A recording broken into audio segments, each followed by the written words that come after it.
and welcome to Awesome Animal Ambassadors. Today we will meet a blue-tongued skink.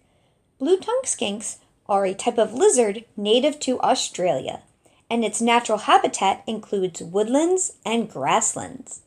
They are omnivores that will eat berries, flowers, insects, and snails. They are named after their bright blue tongue, which they show off by opening their mouth to ward off predators. Another adaptation are their short arms and legs and triangular-shaped head to mimic a venomous snake, which helps keep predators away. If you want to help protect these animals, be a responsible pet owner. These lizards are a common pet species. Do your research first about where to responsibly adopt a skink, as well as proper care and maintenance before making the decision to have one as a pet. Thank you for watching Awesome Animal Ambassadors. Join us next week to meet another awesome animal.